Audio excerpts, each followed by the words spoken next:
देखो बेटा, हम लोग प्रिज्म पढ़ रहे थे, ठीक है। और प्रिज्म में हम लोग मिनिमम एंगल ऑफ डेविएशन के बारे में पढ़ चुके थे, ठीक है। डेल आई ग्राफ से मैंने आपको बताया था कि डेल की वैल्यू डेल की डेविएशन की एक ऐसी वैल्यू होती है जिसपे आई की एक ही वैल्यू मिलती है।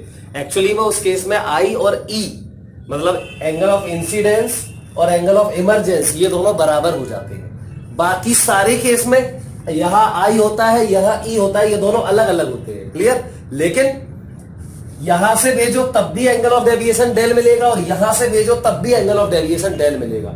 अगर हम यहां से भेजते हैं तो ये एंगल ऑफ इंसिडेंस है और अगर यहां से भेजते हैं तो ये एंगल ऑफ इंसिडेंस है। मतलब एंगल ऑफ इंसिडेंस की दो वैल्यू हमें मिलती है डेल की किसी एक वैल्यू के लिए, लेकिन एक ऐसी स्पेसिफिक वैल्यू थी डेल की जिस पर हमें आई इंसिडेंस एंगल की सिर्फ एक ही वैल्यू मिलती है। इसका मतलब सिर्फ एक हो सकता है कि एंगल ऑफ इंसिडेंस और एंगल ऑफ इमरजेंस बराबर होते हैं, ठीक है। तो मैंने यहां पे कंडीशन लिख दिया है, in the situation of minimum deviation, मतलब डेल की वैल्यू डेल एम हो गई तो क्या होता है आई और ई बराबर होते हैं। अब मैंने ये भी प्रूव कर दिया था कि आई और ई बराबर है तो R1 और R2 बराबर होंगे, स्नेल्स लॉ लगा के यहां और यहां, क्लियर। तो R1 बराबर R2 बराबर मैंने मान लिया R होगा। अच्छा, डेविएशन ऑन फर्स्ट सरफेस और डेविएशन ऑन सेकंड सरफेस बराबर हो जाते हैं। इस सरफेस पे डेविएशन की वैल्यू याद होगी आपको, ये है, कितनी है ये I माइनस R1, और इस सरफेस पे डेविएशन की वैल्यू ये थी, कितनी है E माइनस R2। ये दोनों बराबर हो जाएंगे, I माइनस R1 और E माइनस R2 बराबर, क्योंकि I और E बराबर है और R1 R2 बराबर है, क्लियर। रिफ्रैक्टेड रे मतलब ये जो QR रे है, देखो ये PQRS, ओके, और प्रिज्म का नाम ABC। अब रिफ्रैक्टेड रे QR जो है वो बेस, प्रिज्म के बेस के पैरेलल जाती है, क्लियर। ये भी मैंने लिख दिया, तो ये आप नोट में लिख लेना उसी के आगे। अब प्रिज्म किस मटेरियल का बना है, तो प्रिज्म किसी ट्रांसपेरेंट मटेरियल का बना होगा जिसका रिफ्रैक्टिव इंडेक्स हम मान ले रहे हैं म्यू। तो हमें इस प्रिज्म के रिफ्रैक्टिव इंडेक्स म्यू, मटेरियल के रिफ्रैक्टिव इंडेक्स म्यू के लिए एक फॉर्मूला डिराइव करना है। तो देखो, formula for refractive index of material of prism क्या करना होता है मैं आपको पहले ही बता देता हूं। देखो, ट्राइंगल, एक ट्राइंगल ले लो AQR, देखना ओरल ऐसे ही बहुत सिंपल है। AQR ये ट्राइंगल देखा है, इस ट्राइंगल में देखो, पहले तो ये बता दूं मैं, इस इंसिडेंट रे को आगे बढ़ाया, ये देखो आगे चली गई, और ये इमरजेंट रे को पीछे बढ़ाया, तो इनके बीच का एंगल जो होता है ये होता है डेल, डेविएशन एंगल। तो इस ट्राइंगल में देखो, पहले देखो DQR में, इसमें तो DQR में जो एंगल ऑफ डेविएशन डेल है वो एक्सटीरियर एंगल है, ये बता चुके हैं कल लास्ट लेक्चर में। डेल बराबर हो जाएगा ये प्लस ये, इसको बोलते थे डेल 1, इसको बोलते थे डेल 2। वैल्यू दिख रही है, देखो आई है तो ये पूरा आई होगा, तो ये बचेगा I माइनस R1, और यहां पे बचेगा ये E, तो ये वाला E हो जाएगा, तो ये R2, तो ये बचेगा E माइनस R2। तो डेल बराबर हो जाएगा ये प्लस ये, तो I minus R1 plus E minus R2, ये आ गया फर्स्ट इक्वेशन। अब देखो I और E को साथ में लिख दिया, माइनस R1 प्लस R2 को साथ में लिख दिया। अब हमें एक और ट्राइंगल लेना है, देखो QER, दो ट्राइंगल और एक क्वाड्रिलेटरल लेना होता है। तो एक तो ट्राइंगल हो गया DQR, अब इसके नीचे वाला ट्राइंगल QER, ये वाला, इसमें देखो आप, तो ये वाला एंगल है E, एंगल E बोल देंगे इसको। तो ये R1 plus R2 plus angle E equal 180 degree, angle sum property लिख दिया। अब देखो क्वाड्रिलेटरल, तो AQERA, ये वाला दिख रहा है, ये क्वाड्रिलेटरल, तो ये तो नॉर्मल है, ये भी नॉर्मल है, तो फिर ये वाला एंगल कितना हो जाएगा, देखो AQE, ये तो 90 है, यहां पे देखो ARE, ये भी 90 है, तो एंगल A ये क्या होता है, प्रिज्म एंगल, ठीक, या रिफ्रैक्टिंग एंगल। तो एंगल A प्लस ये 90 प्लस एंगल E प्लस ये भी 90 बराबर 360, तो A प्लस E बराबर 180 आ जाएगा, A प्लस E बराबर 180। अब देखो जरा, हाँ, इक्वेशन नंबर 2 और 3 को देखो गौर से। इक्वेशन नंबर 2 और 3 को देखोगे तो इसमें लिखा है R1 plus R2 plus E equal 180, और यहां लिखा है angle A plus angle E equal 180। इसका मतलब है एंगल A जो है वो किसके बराबर है, angle A plus angle E equal 180, और यहां R1 plus R2 plus E बराबर 180, मतलब R1 प्लस R2 और A बराबर है, तो A बराबर हो जाएगा R1 प्लस R2। ये इक्वेशंस बना ली हमने 4। अब हम जानते हैं मिनिमम डेविएशन में क्या होता है, ये लिखे हैं सारे केस। तो ये जो हमने इक्वेशन बनाई है इसमें मिनिमम डेविएशन वाली कंडीशन लगा दो सब, ठीक लगाओ। तो नाउ इफ डेल बराबर डेल एम, मतलब जो एंगल ऑफ डेविएशन ये डेल दिख रहा है, अगर ये डेल एम हो तो क्या होगा, तो डेल एम हो जाए तो हमें पता है आई बराबर ई हो जाएगा और R1 बराबर R2 हो जाएगा, जिसको मैंने R मान लिया। तो इक्वेशन 1 और 4 में देखो, इक्वेशन 1 में ये डेल बराबर आई प्लस ई, तो ये तो 2i हो जाएगा क्योंकि आई और ई बराबर है, और R1 प्लस R2 ये हो जाएगा 2r, तो ये हो जाएगा डेल एम बराबर 2i माइनस डेल एम बराबर 2i माइनस यहां पे 2r, क्लियर। और यहां अब देखना ध्यान से, ये 2r हो जाएगा, यहां पे 2r आएगा, और हमें इस वाली इक्वेशन में देखो, इस वाली इक्वेशन से एंगल ए बराबर R1 प्लस R2, मतलब R प्लस R बराबर ए, क्योंकि मिनिमम डेविएशन है, तो ये 2r हो जाएगा बराबर ए। तो यहां मैंने 2r की जगह पे, यहां पे जो 2r आ रहा था उसमें मैंने डायरेक्ट यहां से रख दिया ए, इक्वेशन 4 से क्या रख दिया ए, तो ये हो गया डेल एम बराबर 2i माइनस ए। इससे मैंने आई निकाल लिया, एंगल ऑफ इंसिडेंस किसके फॉर्म में, डेल एम के फॉर्म में। मिनिमम डेविएशन और एंगल ऑफ इंसिडेंस का ये फॉर्मूला है, तो ये फॉर्मूला आपको परमानेंट याद होना चाहिए, डेल एम बराबर 2i माइनस ए, ये फॉर्मूला है, समझ गए ना। अच्छा मैंने क्या किया, आई निकाल लिया, अब आर भी निकाल लिया, देखो ना आर बराबर ए बाई 2, इस इक्वेशन से ए एंगल ए बराबर आर प्लस आर, क्योंकि R1 बराबर R2 बराबर आर, तो आर बराबर ए बाई 2, तो आई आ गया, आर आ गया, यहां पे आई आ गया, ये R1 भी आर है और R2 भी आर है, तो इसी सरफेस पे स्नेल्स लॉ लगा दो। तो Snell's law on surface A B, ठीक, ए बी सरफेस पे स्नेल लगाओ, तो यहां पे क्या है एयर, तो एयर का रिफ्रैक्टिव इंडेक्स 1 इंटू साइन आई बराबर यहां अंदर म्यू, इसका रिफ्रैक्टिव इंडेक्स मैं मान रहा हूं क्या म्यू, तो म्यू इंटू साइन आर, तो फिर म्यू बराबर क्या आ गया sine I upon sine R बराबर साइन आई की वैल्यू ये लिखी है A plus del M by 2, तो साइन के अंदर A plus del M by 2 और अपॉन साइन आर, आर की जगह पे ए बाई 2, ये हमारा फाइनल इसके रिफ्रैक्टिव इंडेक्स के लिए फॉर्मूला आ गया। ये आपको हमेशा याद रखना है, म्यू बराबर sine A plus del M by 2 upon sine A by 2। अब एक्चुअली में sine A plus del M by 2 है क्या, आई है, और ए बाई 2 क्या है, आर है, तो आर बराबर ए बाई 2 ये हमेशा नहीं होगा, आर ए बराबर R1 प्लस R2 ये हमेशा होगा, ये याद रखना है, ये ए बराबर R1 प्लस R2 ये हमेशा याद रखना है, डेल बराबर ये हमेशा याद रखना है, क्लियर। लेकिन ये कब होगा R बराबर ए बाई 2, मतलब R1 और R2 बराबर कब होंगे, ये तभी होंगे जब डेविएशन एंगल मिनिमम हो, ठीक। ये वाला फॉर्मूला देखो, ये आई बराबर ए प्लस डेल एम बाई 2, इसी से आया, ये इसी से, ये कब होगा जब डेल एम हो, मिनिमम एंगल ऑफ डेविएशन हो। तो यहां पर आपको ये डेल एम की वैल्यू अगर पता हो तो आपको ये इससे ये पता चल जाएगा कि कौन से एंगल ऑफ इंसिडेंस पर डेल एम होगा, ठीक। या अगर आई की वैल्यू दिया हो, उसने बोला निकालो डेल एम, इस आई पर डेल एम है, तो बताओ कितना होगा डेल एम, तो आई बराबर ये लगा दो, ठीक। तो आई होप ये बात आप लोग समझ गए होंगे। देखो बेटा बहुत ज्यादा ध्यान से सुनना, मोस्ट इंपॉर्टेंट बातें अब चलेंगी आगे, ठीक है। अभी तक बेसिक था, अब समझो ध्यान से, उसी को आगे हम और एनालाइज कर रहे हैं। तो कह रहा है, ये क्वेश्चन मैं लिख दिया है, पूरा क्वेश्चन लिख दिया है, अब मैं पहले डायग्राम बनाता हूं उसके बाद बताता हूं क्या क्वेश्चन है। देखो कह रहा है कि एक प्रिज्म है, बहुत अच्छे तरीके से समझना इसको, नहीं तो भूल जाओगे, गड़बड़ हो जाएगी, ठीक।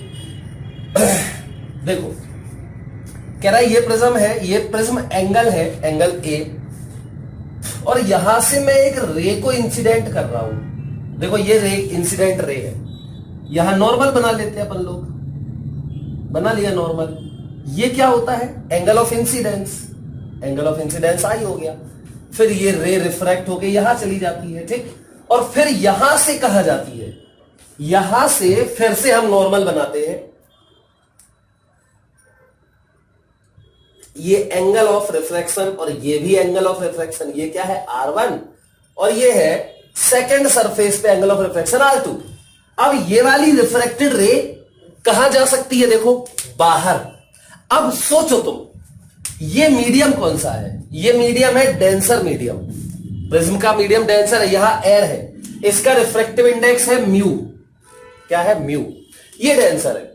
अब बेटा वो क्या कह रहा है हमसे, सुनो, कह रहा है कि ऐसी कंडीशन बताओ, ऐसी कंडीशन बताओ जिससे कि ये जो इंसिडेंट रे है इसको आप कितने भी एंगल ऑफ इंसिडेंस पे भेजो, आई की वैल्यू व्हाटएवर कर दो, मतलब कुछ भी कर दो, लेकिन यहां पे रे निकलनी नहीं चाहिए, मतलब रे इमरजेंट ना हो, रे इमर्ज ना हो, नेवर इमरजेंस, मतलब इस रे की इमरजेंट रे यहां पे मिले ही ना, मतलब ये रे यहीं पे क्या हो जाए, रिफ्लेक्ट हो जाए। रिफ्लेक्ट कैसे यार, यहां तो रिफ्रैक्शन होता है, तो रिफ्रैक्शन में एक बार रिफ्लेक्शन भी हो सकता है, टोटल इंटरनल रिफ्लेक्शन जिसे हम कहते हैं। और इसके लिए क्या होता है ये कंडीशन कि ये वाली रे देखो ये आ रही है और यहां जाएगी, ये डेंसर में होनी चाहिए, तो देखो ये डेंसर में है, ये वाली रे रिफ्लेक्टेड रे, और रेयरर में जाने वाली है, तो एंगल ऑफ इंसिडेंस ये हुआ ना फिर इसका, इस सरफेस पे ये रे आ रही है, ये नॉर्मल बना दिया हमने, ये वाली रे आ रही है। अब इस सरफेस के लिए ये जो एंगल है R2, ये इंसिडेंस एंगल हुआ ना, हम चाहते हैं कि ये रे बाहर ना निकले कभी, तो इसका जो R2 है वो क्या होना चाहिए, क्रिटिकल एंगल से बड़ा होना चाहिए, सिंपल बात बिल्कुल।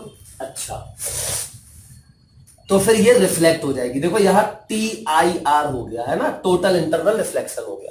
पहले तो इसकी कंडीशन बताओ, इसकी कंडीशन होनी चाहिए R2 ग्रेटर देन ग्लास, ये ग्लास है तो इसमें, और यहां एयर है, ग्लास एयर इंटरफेस के लिए क्रिटिकल एंगल ये है ना, तो R2 ग्रेटर देन C होना चाहिए। ओके, तो यहां लिख देते हैं, ध्यान रखो यहां पे अगर मैं तुमसे कहूं ग्लास और एयर, इसके इस इंटरफेस के लिए क्रिटिकल एंगल कितना है, तो क्या दिक्कत है, साइन C बराबर क्या होता है, 1 अपॉन डेंसर मीडियम का रिफ्रैक्टिव इंडेक्स, और यही तो है denser with respect to rare medium, यहां चारों तरफ क्या है एयर, तो with sine C equal 1 upon mu हो जाएगा। ठीक, ये होता है क्रिटिकल एंगल। अब तुम्हें म्यू पता है तो तुम क्रिटिकल एंगल तो निकाल ही सकते हो। तो कंडीशन, किसकी कंडीशन चाहिए हमें, अब देखो क्वेश्चन क्या लिखा है, कंडीशन फॉर नेवर इमरजेंस। ठीक, कह रहा है कि व्हाट इज द क्वेश्चन, देखो क्वेश्चन के फॉर्म में मैंने 2 क्वेश्चन लिखे यहां पे, what is the condition for an incident ray so that it can never emerge, ये रे कभी यहां इमर्ज ना हो पाए, emerge out from the other face of prism irrespective of the angle of incidence, मतलब व्हाटएवर ये एंगल ऑफ इंसिडेंस हो, whatever be the angle of incidence, clear, ये कभी भी यहां ना निकल पाए, इसकी क्या कंडीशन होनी चाहिए। अब दूसरा क्वेश्चन, इसी में 2 क्वेश्चन करवा दिए मैंने दूसरा क्वेश्चन अभी मत देखो, पहले पहला क्वेश्चन करते हैं। तो फर्स्ट पार्ट देखो ध्यान से, मुझे लगता है फर्स्ट पार्ट की कंडीशन होनी चाहिए R2 की वैल्यू ग्रेटर देन C होना चाहिए, है ना, लेकिन वो कह रहा है हमसे कि कभी भी ये वाली जो रे है वो कभी भी बाहर ना निकल पाए। ठीक, तो R2 तो बदल सकता है ना यार, R2 की वैल्यू तो वेरिएबल होगी, कैसे होगी वेरिएबल, अब इसको समझो बेटा। अगर हम R1 प्लस R2 को देखें तो किसका कितना होता है, हम जानते हैं A बराबर होता है, ये एंगल ऑफ प्रिज्म A बराबर होता है R1 प्लस R2, ये तो हमेशा होता है, प्रूफ कर चुके हैं, A बराबर R1 प्लस R2। मतलब अब यहां पे देखो, इस वाले सरफेस पे देखो, ये तो ये पता है हमें। अब अगर मैं फर्स्ट सरफेस पे स्नेल्स लॉ लगा दूं तो क्या आएगा, यहां पे 1 है तो 1 इंटू साइन आई बराबर म्यू इंटू साइन आर, यही तो होगा। और हमें यह भी पता है sine I upon sine R, ये R1 है sorry, sine I upon sine R1 बराबर म्यू, यही तो होता है, म्यू बराबर sine I upon sine R1। अब सोचो, अगर मैं यहां पे I को बदलूं, अगर मैं यहां I को बदलूं तो क्या यहां R1 नहीं बदलेगा, sign I upon sine R1 बराबर म्यू, मतलब कांस्टेंट। तो I को अगर तुम बढ़ाओगे तो ये R भी बढ़ेगा, R1 भी बढ़ेगा, और अगर R1 बढ़ा तो R1 और R2 का सम तो कांस्टेंट होता है, मतलब अगर R1 बढ़ा तो R2 घटेगा। ठीक, अच्छा अब ये बताओ क्या इस सरफेस पे क्रिटिकल एंगल की वैल्यू बदलेगी? क्या वेरिएबल होती है क्या? क्रिटिकल एंगल तो फिक्स होता है ना यार, साइन सी बराबर 1/म्यू, म्यू इसका रिफ्रैक्टिव इंडेक्स है, तो ये तो कोई वैल्यू आएगी, डेफिनेट आएगी। मान लो म्यू बराबर 2 है अगर इसका, तो इसका जो क्रिटिकल एंगल यहां पे होना चाहिए जिसके लिए टोटल इंटरनल रिफ्लेक्शन हो जाए, मतलब जिसके लिए रे क्रिटिकल एंगल पे रे 90 डिग्री पे चली जाती है, याद है ना? अगर ये क्रिटिकल एंगल पे आ गया तो इसका जो आर होगा, ये रे अगर यहां पे नहीं जाएगी तो यहां जाएगी ऐसे, तो ये आर जो होगा वो 90 मतलब ऐसा हो जाएगा अगर ये सी के बराबर है तो, और अगर सी से बड़ा है तो फिर ये ऐसे रिफ्लेक्ट हो जाएगी। सही है, TIR हो जाएगा इसका। ओके, तो हमें तो TIR कराना है, तो यहां पे R2 की वैल्यू क्रिटिकल के बराबर नहीं, क्रिटिकल से बड़ी होनी चाहिए। क्रिटिकल के बराबर पे तो ये ऐसी निकल जाएगी बाहर, R 90 हो जाएगा। ठीक, हमें R2 की वैल्यू क्रिटिकल से बड़ी करनी है। अब R2 की कौन सी वैल्यू क्रिटिकल एंगल से बड़ी करनी है आपको? R2 की जो भी छोटी से छोटी वैल्यू पॉसिबल हो। अब ये बताओ R2 की छोटी से छोटी वैल्यू कितनी पॉसिबल है? अब मतलब R2 कब मिनिमम होगा? R2 मिनिमम कितना होगा? अब यहां देखो R1 प्लस R2 बराबर कांस्टेंट कितना A, तो R2 मिनिमम तब होगा जब R1 क्या हो? मैक्सिमम हो, क्योंकि इसका प्लस इसका सम कांस्टेंट है। R2 को चाहिए तुम्हें कम से कम, क्यों चाहिए अभी बताऊंगा।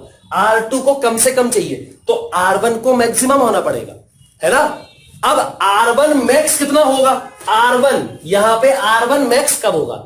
R1 मैक्स तब होगा जब I मैक्स हो।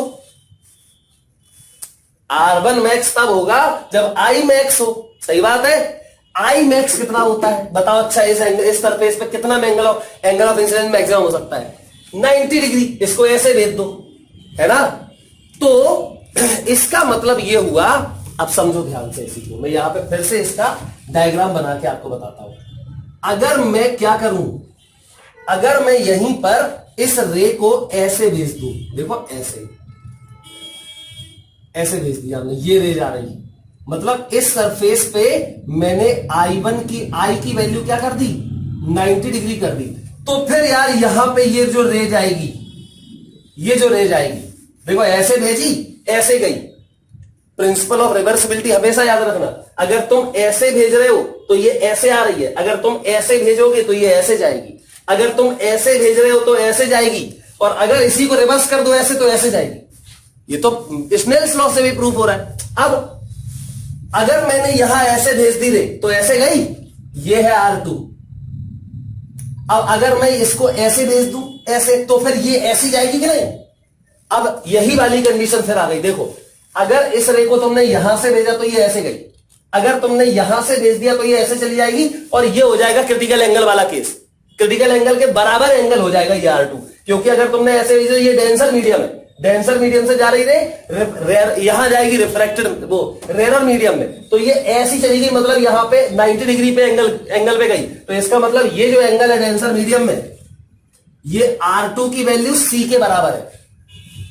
मतलब ये कि सॉरी R1, मतलब ये कि अगर मैंने इसको 90 कर दिया तो ये वाला जो एंगल होगा वो भी मैक्सिमम होगा। मतलब R2 की मैक्सिमम वैल्यू पता है क्या हो सकती है? अरे सॉरी, R1 की, यहां R1 की मैक्सिमम वैल्यू क्या हो सकती है? पहले फिर से एक बार देखो, इस इक्वेशन को देखो, इस इक्वेशन को देखोगे तो आप बोलोगे सर जब हमें एक्चुअली में चाहिए क्या है। देखो फिर से शुरू से बताता हूं एक बार, क्योंकि मैंने बोला इस क्वेश्चन को बहुत ध्यान से समझना है आपको। वो कह रहा है कि ये वाला एंगल हमेशा क्या हो? क्रिटिकल एंगल से बड़ा हो हमेशा। मतलब R2 की जो सबसे छोटी से छोटी वैल्यू भी पॉसिबल हो, R2 की सबसे छोटी वैल्यू जो पॉसिबल हो सकती है वो भी C से बड़ी हो। समझ गए? R2 की सबसे छोटी वैल्यू भी यहां क्रिटिकल एंगल से बड़ी हो, तो फिर इसका मतलब R2 की हर वैल्यू क्रिटिकल एंगल से बड़ी हो गई। मैंने क्या बोला, R2 की छोटी से छोटी वैल्यू भी C से बड़ी है, मतलब R2 की सबसे छोटी वैल्यू अगर C से बड़ी है तो R2 की हर वैल्यू, R2 की सबसे छोटी वैल्यू भी C से बड़ी है। क्लियर? मतलब बड़ी वाली जो वैल्यू होंगी R2 की वो तो C से और बड़ी होंगी, मतलब यहां टोटल इंटरनल रिफ्लेक्शन होना ही है। तो अब हमें यही पता करना है कि R2 की सबसे छोटी से छोटी वैल्यू होगी कितनी, कब होगी, ये समझना है हमें। ठीक, तो देखो R2 की सबसे छोटी वैल्यू तब होगी जब R1 सबसे बड़ा होगा। R1 सबसे बड़ा तब होगा, ये इक्वेशन बता रही है हमें, R1 सबसे बड़ा तब होगा जब I सबसे बड़ा हो, और I सबसे बड़ा 90 डिग्री हो सकता है, और अगर I 90 डिग्री हो गया तो R1 C होगा। मतलब कंडीशन पता चल गई हमें, R1 बराबर C एंड R2 बराबर R2 greater than C। Clear? First surface पे R1 C के बराबर हो जाए और सेकंड सरफेस पे R2 ग्रेटर देन C हो जाए। ठीक, इसको फर्स्ट इक्वेशन मान लो, इसको सेकंड इक्वेशन मान लो, फर्स्ट प्लस सेकंड कर दो, करो सेकंड और फर्स्ट को जोड़ो तो R1 प्लस R2, सोचो R1 बराबर C और R2 बड़ा है C से, मतलब R1 प्लस R2 बराबर नहीं आएगा, ग्रेटर देन आएगा, बराबर नहीं आएगा, ग्रेटर देन C आएगा। और R1 प्लस R2 होता है A, 2C, ये 2C आएगा, और ये R1 प्लस R2 होता है A, तो A ग्रेटर देन 2C। मतलब इसका जो A होना चाहिए, प्रिज्म एंगल होना चाहिए, वो इसके इस वो ग्लास और एयर इंटरफेस, या प्रिज्म के मटेरियल और एयर के इंटरफेस के लिए जो क्रिटिकल एंगल है उसके ट्वाइस से भी बड़ा होना चाहिए। क्लियर? और क्रिटिकल एंगल कैसे निकालोगे? साइन सी इक्वल 1/μ से। क्लियर? अब देखो ध्यान से, आई होप ये बात सब लोग समझ गए। मतलब अगर यहां पे I 90 हो गया, देखो एक बार फिर से, अगर यहां पे I 90 हो गया तो R1 हो जाएगा C। ठीक, मतलब I 90 हो गया, मतलब I सबसे बड़ा हो गया, तो R1 भी सबसे बड़ा हो गया, मतलब C के बराबर हो गया। और अगर R1 सबसे बड़ा हो गया तो R2 सबसे छोटा हो गया, और R2 की जो सबसे छोटी वैल्यू है वो भी मैंने क्रिटिकल एंगल से बड़ी कर दी है।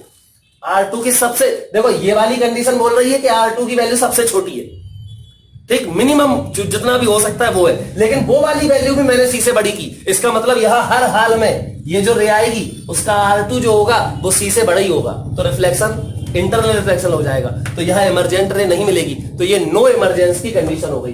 अब सेकंड पार्ट देखो,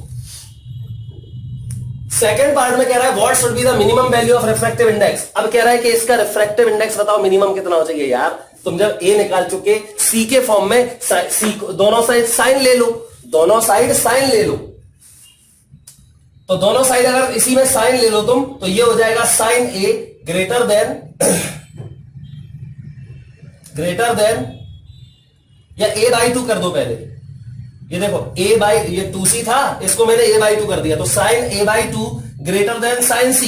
अब देखो इससे क्या, साइन C को लिख दो 1/μ, तो 1/μ is less than sine A/2। Clear? तो म्यू इज लेस देन क्या आ जाएगा ये, mu is less than sine A/2। Clear? Mu नहीं, सॉरी, इसको ऐसे कर दो, कोई बात नहीं। म्यू इज ग्रेटर देन, उल्टा कर दो, म्यू इज ग्रेटर देन, इसको लिख दो तुम 1/sin, नहीं इसको तुमने उल्टा किया तो इसको भी उल्टा करोगे, तो 1/sin A/2 हो जाएगा cosec A/2, cosec A/2 खत्म। म्यू की value greater than cosec A/2 होना चाहिए। कितना सिंपल है यार, म्यू की वैल्यू इससे बड़ी होनी चाहिए। क्लियर? मतलब अगर इससे छोटा हुआ म्यू तो फिर ये वाली रे यहां रिफ्लेक्ट हो जाएगी, और अगर इससे म्यू बड़ा हुआ cosec A/2 से तो फिर ये रिफ्लेक्ट हो गया, इंटरनल रिफ्लेक्शन हो जाएगा इसका। ठीक, मतलब इसी कंडीशन में मैंने साइन सी का फॉर्मूला मुझे पता था 1/μ, उसी का यूज करके मैंने म्यू की वैल्यू का, म्यू की मिनिमम वैल्यू निकाल दी। म्यू ग्रेटर देन दिस होना चाहिए, मतलब म्यू इससे छोटा नहीं होना चाहिए। आई थिंक ये बात भी सब लोग समझ गए हो। देखो बेटा, अभी जैसे हमने यहां पे नेवर इमरजेंस लिखा था, क्या लिखा था? Never emergence. अब हम चाहते हैं कि रे हमेशा निकले, कुछ भी हो, what ever be the angle of incidence, but हमें हमेशा इमरजेंट रे मिले, मतलब ऑलवेज इमरजेंस, नेवर की जगह ऑलवेज इमरजेंस। तो वही है question, what is the condition for an incident ray so that it can always emerge out from the other face of the prism irrespective of the angle of incidence. Clear? तो चलो देख लेते हैं, बिल्कुल वैसा ही कंडीशन फिर से है। ये हो गया ए, एक रे भेज दे, यहां पे क्या करोगे, नॉर्मल बनाओगे, ये नॉर्मल हो गया, ये हो गया एंगल ऑफ इंसिडेंस, ये रे चली गई, ये हो गया R1। अब हम चाहते हैं, यहां पे पहले नॉर्मल बना लेते हैं, ठीक है। अब हम चाहते हैं कि ये रे हमेशा इमर्ज हो, हमेशा यहां पे आए, तो ये हो गया R2, ये हो जाएगा एंगल ऑफ इमरजेंस। अब बताओ क्या होना चाहिए, यहां R2 की वैल्यू, अगर तुम चाहते हो कि यहां रे निकले तो यहां TIR नहीं होना चाहिए, इसका मतलब R2 की वैल्यू C से छोटी होनी चाहिए, है ना। अब R2 की वैल्यू C से छोटी होनी चाहिए, लेकिन ये सफिशियंट कंडीशन नहीं है, किसके लिए, इमरजेंस हो इसके लिए, R2 की वैल्यू C से छोटी हो। वैसे बात तो सही है, अगर R2 C से छोटा होगा तो ये रे यहां निकल जाएगी, क्योंकि C से बड़ा होने पे TIR होता है, ठीक है। तो R2 लेस देन C, लेकिन this is not the condition for always. अब हम बोले, एक लाइन में एक शब्द और बोल रहा हूं, जैसे मैंने पहले बोला था, अगर R2 की सबसे बड़ी वैल्यू, अगर R2 की सबसे बड़ी वैल्यू भी C से छोटी है, अब बोलो सबसे बड़ी वैल्यू जो है ना R2 की, वो भी C से छोटी है, तो जो छोटी वैल्यूज होंगी वो तो C से छोटी होंगी, इसका मतलब यहां से हमेशा रे निकलेगी इमर्ज होके। क्लियर? मतलब फिर वही A बराबर R1 प्लस R2 और 1 इंटू साइन आई बराबर म्यू इंटू साइन R1 इस वाले फेस पे लगा दिया। फिर वही बात, मतलब मुझे R2 की सबसे बड़ी वैल्यू को भी C से छोटा करना है, तो इसकी कंडीशन में लिख देता हूं, the maximum value of R2 should be smaller than C critical angle. जबकि पहले, इसके पहले नेवर इमरजेंस की कंडीशन क्या लिखी थी हमने, R2 की वैल्यू C से बड़ी होनी चाहिए। कौन सी वैल्यू? R2 की सबसे छोटी वैल्यू C से बड़ी होनी चाहिए। The minimum value of R2 should be greater than C, ये कंडीशन थी पिछले वाले क्वेश्चन की। अब इसकी देखो, इसके लिए क्या होगा, तो पहले तो R2 लेस देन C, ये हो गई R2 लेस देन C, ये हमारी फर्स्ट इक्वेशन हो गई, सेकेंड इक्वेशन हो गई। अभी मैंने फर्स्ट इक्वेशन नहीं लिखी, ये सेकेंड है, लेकिन this is not sufficient condition for always emergence. अब क्या करो, R1 के बारे में सोचो, तो R2 की मैक्सिमम वैल्यू, अब ये सोचो R2 की वैल्यू मैक्सिमम कब होगी, R2 मैक्स तब होगा जब R1 मिनिमम होगा। R1 मिनिमम कब होगा, अब इससे देखो, R1 मिनिमम तब होगा जब I मिनिमम होगा। अब यहां पे I मिनिमम का हो सकता 0, ऐसे भेज दो इस तरह को, तो I की वैल्यू 0 हो जाएगी, समझ गए ना। तो इसका मतलब I 0 होना चाहिए। अब सोचो, अगर I 0 है, I अगर 0 है तो ये I 0 है तो R भी 0 हो जाएगा, मतलब R1 भी 0 हो जाएगा, तो सीधी रे ऐसी चली जाएगी, ऐसी आके और फिर यहां से बाहर निकलेगी। क्लियर? तो यहां पर इसकी क्या कंडीशन आएगी, R1 बराबर 0। अब ये फर्स्ट इक्वेशन है, ये लैंग्वेज देखो, मैं पूरी नहीं लिखवा सकता, लैंग्वेज तुम लिखोगे इसकी, क्योंकि आप जब अपने शब्दों में लिखोगे, मैंने तो ये एक लाइन लिख दी ना, ये सफिशिएंट है, खत्म हो गई लैंग्वेज। अंडरस्टैंडिंग के लिए आप इसको 2 बार देखो, 3 बार देखो, अपने हिसाब से लैंग्वेज लिखो, तब मजा आएगा आपको, नहीं तो फिर भूल जाओगे, मेरी लैंग्वेज तो फिर भूल जाओगे तुम लोग। तो इन दोनों को जोड़ दो, first plus second, R1 plus R2, और ये बराबर और लेस देन, तो यार ये तो लेस देन ही आएगा ना, क्या C, मतलब ये हो जाएगा A less than C। Clear? तो A लेस देन C, ये कंडीशन है किसकी, ऑलवेज इमरजेंस की। अब इसी में मान लो वो कहे तुमसे रिफ्रैक्टिव इंडेक्स की वैल्यू बता दो, तो दोनों तरफ साइन ले लो, खत्म, समझ गए ना। तो साइन C और यहां साइन A, तो साइन C की जगह 1/μ रख दो, खत्म क्वेश्चन। तो इतना ही पूछता है वो, ये आपको याद होना चाहिए। देखो बेटा, अब हम सीख रहे हैं condition for grazing emergence. Grazing emergence समझना, इमरजेंस तो यहां होता है और ग्रेजिंग मतलब सरफेस को ग्रेज करते हुए। कितना सिंपल है, यहां से भेजा आई एंगल पे, ये R1, यहां R2, और ग्रेजिंग मतलब ऐसे निकल जाए रे, सही है ना। अगर ऐसे निकल गई तो ये एंगल ऑफ इमरजेंस ई की वैल्यू क्या आ गई हमारी 90 डिग्री। मतलब ये तो जस्ट क्रिटिकल एंगल वाला केस हो गया, मतलब R2 की वैल्यू C के बराबर होना चाहिए, है ना। तो फॉर ग्रेजिंग इमरजेंस R2 बराबर होना चाहिए C के, ग्रेटर नहीं। R2 ग्रेटर C हो गया तो इंटरनल रिफ्लेक्शन हो जाएगा, R2 लेस देन C हो गया तो इमरजेंस हो जाएगा। ग्रेजिंग इमरजेंस के लिए R2 बराबर C चाहिए। चलो R2 बराबर C। अब एक काम करो, फर्स्ट सरफेस पे स्नेल्स लॉ लगा दो, लेकिन उसके पहले हमें पता है, वी नो दैट, हम क्या जानते हैं, A बराबर क्या होता है, R1 प्लस R2 होता है। तो A बराबर R1 प्लस R2 होता है, तो R2 को डाल दो इसमें C, तो A बराबर हो जाएगा R1 प्लस C। तो फिर R1 की वैल्यू क्या हो जाएगी, A माइनस C, सही बात है। अब आ जाओ फर्स्ट सरफेस पे स्नेल्स लॉ लगा दो, तो Snell's law at first surface लगा दो, तो ये हो जाएगा 1 इंटू साइन आई बराबर म्यू इंटू साइन R1, सही है। तो फिर I, अब देखो यहां पे I की वैल्यू हमें चाहिए, तो साइन आई बराबर म्यू तो यहां रख दो, और यहां हो जाएगा साइन R1 को यहां से डाल दो, देखो A माइनस सी, क्लियर। अब साइन आई बराबर म्यू, तो म्यू है रिफ्रैक्टिव इंडेक्स होता है, साइन A माइनस सी का फॉर्मूला लगा दो, तो sine A cos C minus cos A sine C हो गया। अब प्रॉब्लम क्या है यहां पे, A तो ठीक है, A तो हमें पता होगा A तो हमें पता होगा, क्रिटिकल एंगल कॉस C क्या है, क्रिटिकल एंगल। अब इसको कैसे निकालोगे, तो इस टर्म को साइन C और कॉस C को कैसे हटाओगे, तो हम जानते हैं साइन C इक्वल 1/म्यू, तो फिर कॉस C इक्वल क्या हो जाएगा, साइन C अगर 1/म्यू है तो इसका ट्राइंगल बना सकते हो, ये 1 ये म्यू, ये हो जाएगा under root mu square minus 1, ठीक है। तो कॉस C बराबर क्या आ जाएगा इससे, under root mu square minus 1 upon mu, खत्म। यहां डाल दो, तो यहां पे साइन आई बराबर म्यू साइन ए तो साइन ए रहेगा, कॉस सी की वैल्यू है under root mu square minus 1 upon mu minus cos A तो हमें पता है, और साइन सी होता है 1 upon mu, that's all. This is the, मतलब आई की वैल्यू पूछेगा, वो सब कुछ दिया होगा, ए दिया होगा, म्यू दिया होगा, कह रहा बताओ कितने एंगल ऑफ इंसिडेंस पे इमरजेंट रे ग्रेज करती हुई जाएगी, तो ये साइन आई आ गया, तो आई बराबर साइन इनवर्स, क्लियर इतना। तो आई होप ये बात भी आप लोग समझ गए होंगे।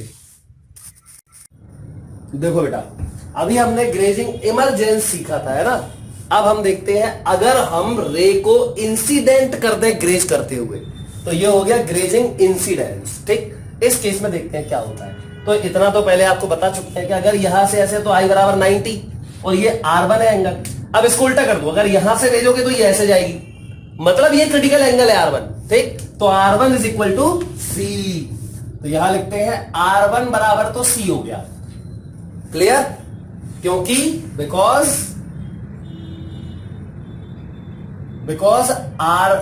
I इक्वल 90 डिग्री, I 90 तभी होगा जब R1 C के बराबर हो। अच्छा, R1 C हो गया, अब R1 प्लस R2 क्या होता है, A, but R1 plus R2 बराबर होता है A, तो R1 की जगह डाल दो C, तो C प्लस R2 बराबर हो गया A, देन R2 बराबर क्या हो जाएगा भैया, A माइनस C।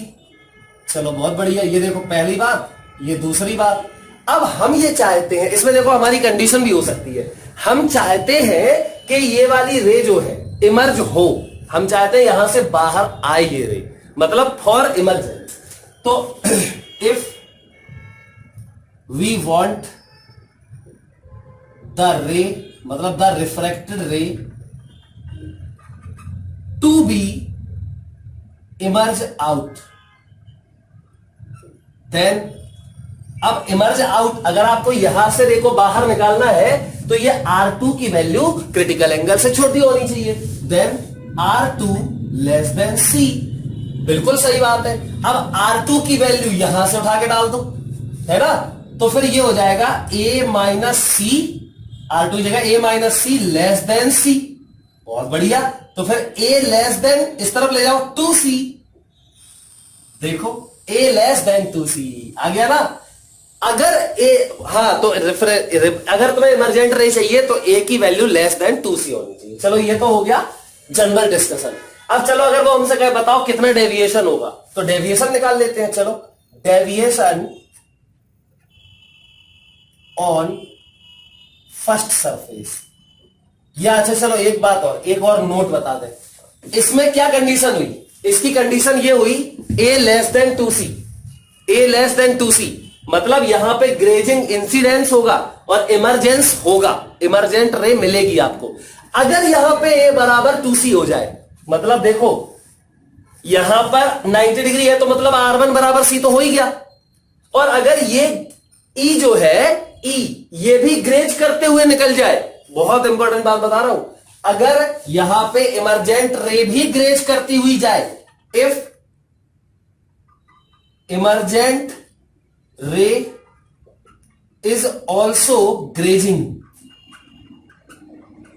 देन मतलब E की वैल्यू भी 90 हो जाए, ग्रेजिंग मतलब ऐसे जाएगा तो E भी 90 हो जाएगा, देन E बराबर भी 90 डिग्री हो जाएगा। अब E 90 हो गया, इसका मतलब R2 बराबर C हो गया, R2 बराबर C हो गया, सो R2 बराबर C, जबकि यहां पे मैंने इमर्ज कराना था मुझे तो R2 लेस देन C था, अब R2 बराबर C हो जाएगा। तो अब इसको इसमें डालोगे तो फिर क्या आएगा, डालो इसमें, तो R2 की जगह A माइनस C बराबर C, मतलब A बराबर 2C, A बराबर 2C, मतलब अगर यहां भी C और यहां भी C तो ग्रेजिंग इंसिडेंस और ग्रेजिंग इमरजेंस, क्लियर। तो grazing incidence and grazing emergence की कंडीशन है A बराबर 2C, यहां लिखना this is the condition for grazing incidence and grazing emergence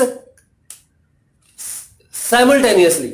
अब डेविएशन ऑन फर्स्ट सरफेस की बात समझ गए होंगे। अच्छा, और अगर A ग्रेटर, यहां देखो R2 ग्रेटर देन C हो जाए, कहां गया R2 ग्रेटर देन C, मतलब हमें यहां पे अगर इंटरनल रिफ्लेक्शन कराना हो, ये भी देखो इसी में साथ में हो जाएगा, अगर इंटरनल रिफ्लेक्शन कराना हो तो R2 ग्रेटर देन C आएगा, R2 ग्रेटर देन C। अब डालो इसमें R2 देखो यहां पे लिख देता हूं, R2 greater than C for total internal reflection, for मतलब मैंने तीनों केस बता दिए, एक बार ये बाहर निकले तो R2 लेस देन C, एक बार ग्रेजिंग इमर्ज हो तो R2 बराबर C, और एक बार इंटरनल रिफ्लेक्शन हो जाए तो R2 greater than C, R2 greater than C। अब इसको इसमें डालो, तो इसको इसमें डालोगे तो A minus C greater than C, मतलब A greater than 2C।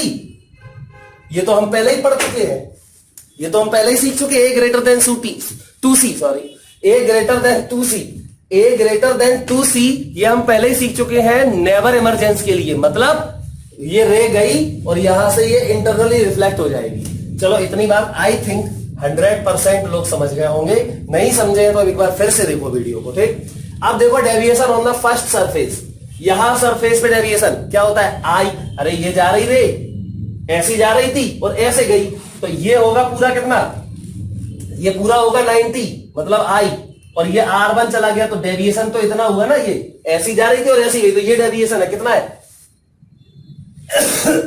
Del 1 बराबर हो जाएगा 90 माइनस R1, क्लियर। अच्छा दूसरे वाले सरफेस पे देखो, दूसरे वाले सरफेस पे ये R2 है और ये E है, तो आपको बता चुके हैं E माइनस R2 होता है, कैसे होता है डायग्राम देख सकते हैं आप, इसमें सीधा है यार, आगे बढ़ा दो इसको, तो ये है डेविएशन, अब ये R2 है तो ये R2 होगा, तो ये डेविएशन होगा E माइनस R2, तो डेविएशन ऑन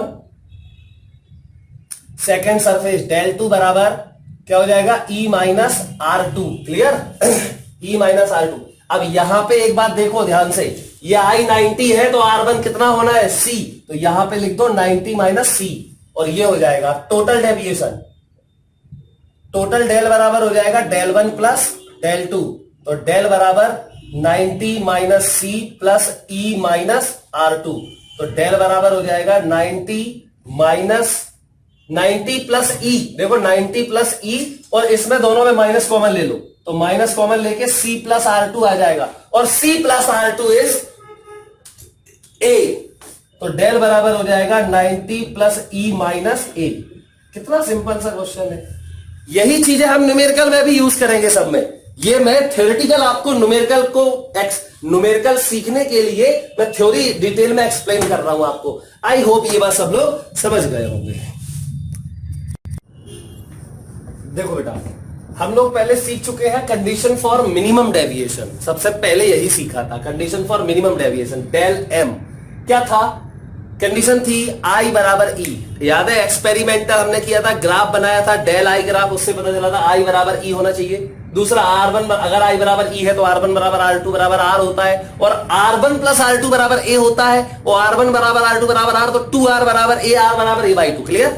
और डेल वन, दोनों सरफेस पे डेल वन और डेल टू बराबर बराबर हो जाते हैं, मतलब I माइनस R1 और E माइनस R2 इक्वल हो जाते हैं। और म्यू की कंडीशन, डेविएशन जब मिनिमम होता है तब म्यू बराबर क्या आता है? Sine A plus del M by 2 upon sine A by 2। ये भी प्रूफ कर चुके हैं हम लोग, है ना। अच्छा, अब हम बात करते हैं कंडीशन फॉर मैक्सिमम डेविएशन। तो पहले तो ये बताओ, ये पहले सरफेस पे डेविएशन I माइनस R1, दूसरे सरफेस पे डेविएशन E माइनस R2, यही तो होता है। अब हमें टोटल डेविएशन कैसे मिलेगा? तो टोटल डेविएशन डेल बराबर दोनों को जोड़ दो, I plus E minus R1। ये तो हम पहले ही सबसे पहले लेक्चर में यही किया था। डेल बराबर I plus E minus R1 plus R2, prism का पहला लेक्चर। R1 प्लस R2 की जगह पे ये रख दो, तो डेल बराबर हो जाएगा I प्लस E माइनस ए। ये जनरल डेल है, ये जनरल किसी भी एंगल I पे गया रे और इमरजेंट हो गई E पे, तब के लिए ये क्या है? डेविएशन। R1 प्लस R2 बराबर A तो हमेशा होता है ना। अच्छा, फॉर मैक्सिमम डेविएशन कितना सिंपल है, इस इक्वेशन को देखो। इसमें डेल कब मैक्स होगा? डेल तब मैक्स होगा जब I मैक्स होगा, तो डेल मैक्स के लिए I मैक्स करो। अब ये बताओ, एंगल ऑफ इंसिडेंस मैक्सिमम कितना हो सकता है? 90 डिग्री, मतलब ग्रेजिंग इंसिडेंस। तो for maximum deviation I should be maximum, I बराबर 90 डिग्री होना चाहिए, ग्रेजिंग इंसिडेंस होना चाहिए। लेकिन अगर I 90 हो गया तो R1 की वैल्यू C हो जाएगी, क्रिटिकल एंगल। क्लियर? तो बट इफ I 90 है देन R1 बराबर C, देन डेल मैक्स बराबर, इसमें डाल दो डेल की जगह पे maximum deviation del max, I की जगह 90 डिग्री, E की जगह E और माइनस A की जगह A। अब R1 क्या है? C है, तो R1 मतलब C प्लस R2 बराबर A, और A तो हमें दिया ही होगा, तो फिर R2 आ जाएगा। और R2 अगर आ गया तो फिर इस सरफेस पे स्नेल्स लॉ लगा दो। क्या लगाओगे? 1 इंटू साइन E बराबर म्यू इंटू साइन R2, और R2 हम निकाल चुके हैं अभी। क्या आ जाएगा? E आ जाएगा। यहां पे डाल दोगे E तो डेल मैक्स आ जाएगा। आई थिंक ये बात सब लोग बिल्कुल क्लियरली समझ गए होंगे। देखो बेटा, ये क्वेश्चन है, इस क्वेश्चन को हम लोग करेंगे, ठीक है। कह रहा है कि for a prism A equal 60 degree, मतलब उसका प्रिज्म एंगल 60 डिग्री है। चलो ये A की वैल्यू तो हो गई 60 डिग्री, और म्यू की वैल्यू, ये म्यू है n या म्यू बराबर √7/3। Find minimum possible angle of incidence, मतलब यहां पे जो I है, I की वैल्यू मिनिमम पॉसिबल पूछ रहा है, ताकि सो दैट द लाइट रे is refracted from the second surface, मतलब सेकंड सरफेस पे लाइट रे रिफ्रैक्ट हो जाए। मतलब सीधी सी बात है, रिफ्रैक्शन की लास्ट केस जो है रिफ्रैक्शन का। अब यहां से ऐसे चली जाए तो ये रिफ्रैक्शन हुआ, ऐसे आ जाए तो अभी भी रिफ्रैक्शन हुआ, लेकिन यहां इसके बाद अगर चली जाए तो इंटरनल रिफ्लेक्शन हो जाएगा। तो इसका मतलब क्या हुआ? ये वाला केस पूछ रहा है वो, तो इसमें E की वैल्यू क्या हो जाएगी? 90 डिग्री हो जाएगी। ये वाला एंगल कितना हो जाएगा? R2। अगर ये 90 है तो फिर R2C हो जाएगा, और ये हमारा R1 हो जाएगा। ठीक, अब थोड़ा और ध्यान से देखो, वो कह रहा है मिनिमम पॉसिबल, तो ये I की मिनिमम वैल्यू पूछ रहा है वो। सोचो, I की मिनिमम, I की यही वैल्यू है, चलो ये वाली I की वैल्यू है, और इस पे ये ग्रेजिंग इमरजेंस हो गया। अब देखना, अगर तुम I की वैल्यू को इससे ज्यादा करोगे, इससे अगर तुमने ज्यादा कर दी, देखो इससे कम कर दी, अगर तुमने I की वैल्यू इससे कम कर दी, तो अगर I कम करोगे तो R1 क्या होगा? कम हो जाएगा। आई कम करते हैं तो आर कम होता है, और आर कम होगा तो R2 बढ़ेगा, क्योंकि R1 प्लस R2 बराबर कांस्टेंट ए। तो R2 बढ़ेगा और R2 बढ़ेगा तो फिर इसके बाद ये रिफ्लेक्ट R2 की वैल्यू C तो अभी है, और अगर इससे ज्यादा हो गई तो फिर ये टोटल इंटरनल रिफ्लेक्शन हो जाएगा, तो ये रिफ्रैक्शन नहीं हो पाएगा। तो ये रिफ्रैक्शन की लास्ट कंडीशन है। क्लियर? इसीलिए उसने आई मिनिमम बोला। देखो, find minimum possible angle of incidence, तो मैं समझ गया कि यहां पे ये रिफ्रैक्शन ऐसे होना है। क्लियर? कैसे समझ गया वो क्लियर है, मैंने पूरा रिलेशन बता दिया आपको। इससे आई मिनिमम से कम किया तो ये R2C से बड़ा हो जाएगा और अंदर आ जाएगी, रिफ्लेक्शन हो जाएगा। ठीक, तो क्या करें हम? कुछ नहीं, R2 की वैल्यू C है, R1 निकाल दो, तो R1 प्लस R2 बराबर क्या होता है? A। बट R1 और R2 की वैल्यू C है, बराबर A, तो फिर R1 बराबर A माइनस C। क्लियर? और म्यू बराबर 1 अपॉन साइन C, या फिर साइन C बराबर 1 बाई म्यू। तो cos C बराबर क्या आ जाएगा? cos C बराबर, ये ट्राइंगल बना लेते हैं, ये C, ये 1, ये mu, under root mu square minus 1। सही है? अब क्या करो, इसी आई मिनिमम चाहिए ना यार, ई तो पता चल गया, ये पता चल गया, आई मिनिमम नहीं पता। इस सरफेस पे स्नेल्स लॉ लगा दो, तो Snell's law on first surface, Snell's law क्या बोलेगा? ये 1 इंटू साइन आई मिनिमम बराबर म्यू इंटू साइन R1, लिख दे रहे लोग, म्यू इंटू साइन R1 बराबर mu into sine A minus C। तो साइन आई मिनिमम बराबर mu sine A minus C का फॉर्मूला लगाओ, तो sine A sine A cos C minus cos A sine C, याद करो, ये करवा चुके हैं। तो sine into sine I minimum बराबर म्यू साइन A, तो साइन 60 कॉस C की वैल्यू ये है, देखो, बेस अपॉन हाइपोटेनस, मतलब under root mu square minus 1 upon mu, ये म्यू से म्यू खत्म हो जाएगा, माइनस कॉस A, तो कॉस 60 इंटू साइन C था 1, साइन C बराबर 1 अपॉन म्यू से ये वाला म्यू खत्म। क्लियर? तो ये साइन आई मिनिमम बराबर हो जाएगा, साइन 60 क्या होता है? Sine 60 √3/2 into under root mu की वैल्यू थी 7/3, मतलब ये हो जाएगा 7√7/3 माइनस 1 माइनस cos 60 हाफ होता है, बराबर ये आ जाएगा √3/2, और ये कितना बचेगा? 3 में से बन गए √2/√3 बचेगा, तो ये 1 आ जाएगा, और यहां 1 माइनस 2, 1/2 मतलब ये 1/2 बचेगा। ठीक, तो साइन आई मिनिमम बराबर 1/2, तो साइन आई मिनिमम हो गया साइन 30 डिग्री, तो आई मिनिमम की वैल्यू आ गई भैया हमारी 30 डिग्री। क्लियर? अब समझो, वो कह रहा है कि फाइंड डेल मैक्स, मतलब मैक्सिमम डेविएशन, मतलब इस केस में डेविएशन मैक्स। तो देखते हैं, रिफ्रैक्शन तो चाहिए ना हमें। अब अगर रिफ्रैक्शन तुम्हें चाहिए है तो ये रिफ्रैक्शन तो हमने करा दिया, अब इस केस में डेल कैसे निकाले हम?